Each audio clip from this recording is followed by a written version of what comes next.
네, ETF 시황입니다. 엔비디아의 웃고 또 부채한도 협상의 우는 이런 증시가 계속되고 있는데요. 자세히 좀 들여다보도록 하죠. 스파이는 0.04% 올랐고 QQQ는 0.45% 오름세를 나타냈고요. 다우는 반면 0.1% 내림세를 보였습니다. 반도체 산업도 0.08% 소폭의 조정을 받는 모습이었는데요. 반면 기술주는 테슬라 그리고 엔비디아의 급등으로 인해서 0.53% 오름세를 보였습니다. 반면 금융은 0.04% 빠지는 모습이 나타났고요. 변동성은 확실히 시장이 안정적으로 흘러가고 있는 점을 반영을 하고 있습니다. 3.76% 빠지는 움직임이 나타났습니다. 금채굴 산업 WTI 원유 각각 0.69% 그리고 3.87% 밀리는 모습이 나타났는데 국제유가가 간밤 급락을 했죠. 확실히 시세에 반영을 하고 있다는 점 확인해 보시기 바라겠습니다. 이번에는 상승 하락 종목 5가지 만나보도록 하겠습니다. 네, 상승 종목부터 체크를 해보시면 천연가스의 상방 압력이 가장 강했던 것으로 보여지고 있고요. 가격 영향을 받고 있죠. 또 금채굴 하락, 기술, 나스닥 건설 이렇게 올라와 있는데 역시 기술주가 최근 좋은 흐름을 보이고 있다는 반증입니다. 이어서 하락 ETF는 원유, 빅스 선물, 중국 대형주, 석유행가스, 나스닥 하락이 올라와 있는데요. 특히나 최근에 시장이 변동성에서 안정성으로 흘러가고 있다는 점을 반영하고 있습니다. 그렇다면 이제부터는 좀 전화 연결해서 ETF 시황 자세히 알아보려고 하는데요. 최보원 한국투자증권연구원과 함께 시황 얘기 나눠보도록 하겠습니다. 안녕하세요. 네, 안녕하세요. 네, 먼저 최근 시장부터 정리해 주실까요? 네, 최근에는 미국, 유럽, 일본으로 조금 구분을 해서 말씀을 드릴 수도 있을 것 같습니다. 최근에 어제도 그렇듯이 미국은 나스닥 그리고 S&P 500 지수를 중심으로 상승세가 이어지고 있다라고 볼 수가 있겠고, 반면에 연초부터도 강세가 이어졌던 유럽 지수 같은 경우에는 하락세가 보여지고 있다라고 보실 수 있겠습니다.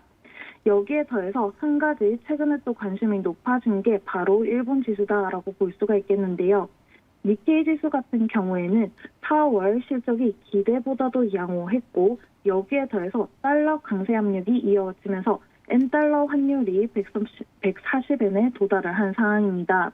그러다 보니까 수출주 중심의 상승세가 지속이 되고 있고요. 유럽 같은 경우에는 연초에 에너지 수급 불확실성이 완화가 되고 중국 경제활동 재개 기대감이 컸었는데 5월에는 아무래도 중국의 더딘 경기 회복을 이유로 부진한 모습이 보여지고 있습니다. 마지막으로 미국 같은 경우에는 S&P 500 지수는 소폭 상승하는데 그쳤지만 확실히 대형 성장주 중심의 나스닥 지수는 한 주 만에도 2% 넘게 오르는 모습들이 보여지면서 상당히 양호한 흐름 보이고 있고요. 최근에 이러한 흐름들 같은 경우에는 기준금리 인상에 대한 부담 그리고 여기에 더해서 부채 한도 협상에 대한 불확실성이 반영이 되고 있음에도 불구하고 오름세가 이어지고 있다라고 보실 수 있겠습니다. 네, 미국과 일본 증시의 상승세가 두드러지는 점을 짚어주셨는데요. 그럼 조금 자세히 들어가서 강세를 보인 ETF도 짚어볼까요? 아무래도 미국 같은 경우에는 업종별로도 구분을 하실 수 있겠는데요. 최근에 대표적인 ETF들 그리고 업종별로 한번 살펴보시면은 11개 업종 중에서 8개 업종의 지수가 전월 대비로는 빠지고 있지만 확실히 IT, 커뮤니케이션, 경기, 소비자 업체들과 같은 경우에는 전주 대비로도 반등 나타나고 있다라고 보실 수 있겠습니다. 여기에 더해서 한 가지 어제와 같은 경우는 보실 수 있는 업종이 있었는데요. 전일에는 경기 민감주들에 더해서 앞에서도 말씀해 주셨듯이 기대보다도 양호한 주택 지표들이 발표가 되고 있습니다. 이러한 상황이다 보니까 아무래도 부동산 리츠 업체들 전일에는 함께 좀 강세가 나타났다라고 보실 수가 있겠고요. 네, IT 커뮤니케이션 이렇게 종목별 쏠림 현상이 계속되고 있는데요. 그럼 머니플로우가 활발했던 ETF도 한번 짚어볼까요? 주간 기준으로는 아무래도 미국 대형주 기반의 SPY 같은 경우는 강세가 이어졌다라고 볼 수가 있겠고요.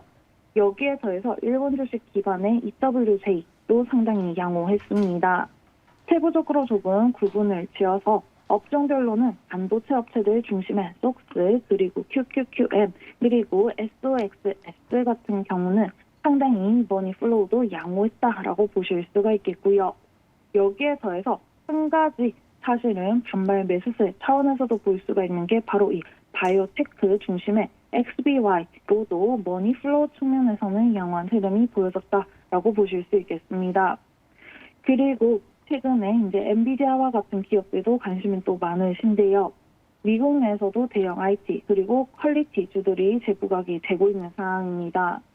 대표적인 IT 반도체 기업들에서 퀄리티주가 재부각이 되면서 QUAL 그리고 이제 DGRW와 같은 경우도 양호한 모습 보여지고요.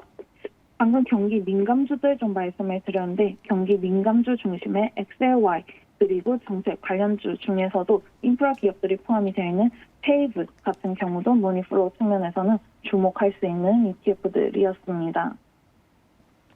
네, 최근에 정책 관련주가 움직임이 좋았다는 점까지 짚어주셨습니다.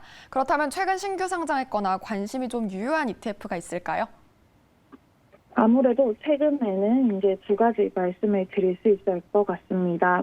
우선 첫 번째로는 IHF라고 하는 정책 수혜 업체들 중에서도 헬스케어 서비스 업체들 보실 수가 있겠는데요.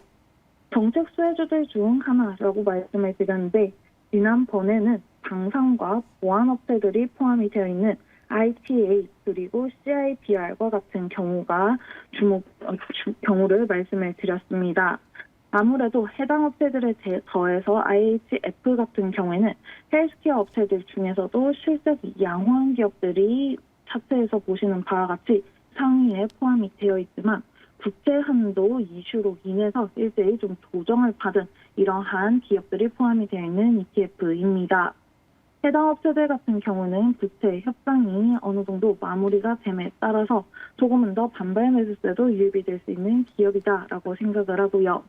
여기에 더해서 대표적인 기업들 중에서도 네 번째 한번 살펴보시면 HCL 헬스케어와 같은 업체들이 있습니다. 최근에 리오프닝 이후에 상당히 외부 활동 그리고 미국 내에서도 수술 건수 회복이 되고 있는 상황이고 여기에 더해서 고령화까지도 진행이 되고 있는 상황이다 보니까 관련한 기업들 포함이 되어 있는 대표적인 헬스케어 서비스 ETF로 보실 수 있겠습니다. 두 번째 같은 경우에는 오타가 보이는데 VUG로 보실 수가 있겠고요. 뱅가드에서 출시를 한 이 성장주 ETF로 보실 수 있겠습니다. 여기서 한번 살펴보시면 엔비디아와 같은 업체들도 포함이 되어 있지만 여기에 더해서 애플, 마이크로소프트와 같은 대표적인 IT 기업들, 여기에 더해서 아마존과 같은 플랫폼 그리고 소비자 업체들도 함께 포함이 되어 있다라고 보실 수 있겠습니다. 상대적으로 최근에는 중국의 리오프닝과 관련을 해서 덜 부각이 되고 있지만 마스터카드 그리고 비자와 같은 경우에도 실적은 상당히 양호합니다. 하지만 경기가 둔화가 될 수 있다라는 측면에서 조정을 받은 업체들이 상당히 많이 포함이 되어 있는 상황입니다. 즉 IT 그리고 일부 대형 성장주로만 쏠림 현상이 나타나고 있는데 여기에 더해서 가치주, 성장주로 구분을 했을 때 조금 더 다양한 업종의 성장주를 이제 주목을 하실 때 확인을 하실 수 있는 ETF로 말씀을 드릴 수 있을 것 같습니다. 마지막으로 정리를 한번 해드리면은 오늘은 두 가지 말씀을 드리겠는데요. 정책 수혜 업체들 중에서도 헬스케어 서비스 업체들이 포함이 되어 있는 IHF 그리고 여기에 더해서 성장주들 그 중에서도 다양한 업종들로 구성이 되어 있는 VUG를 보실 수가 있겠습니다. 네, 헬스케어와 미국 성장주 관련 ETF도 관심 계속해서 가져보시면 좋을 것 같습니다. 지금까지 최보원 한국투자증권 연구원과 함께 ETF 시황 알아봤습니다.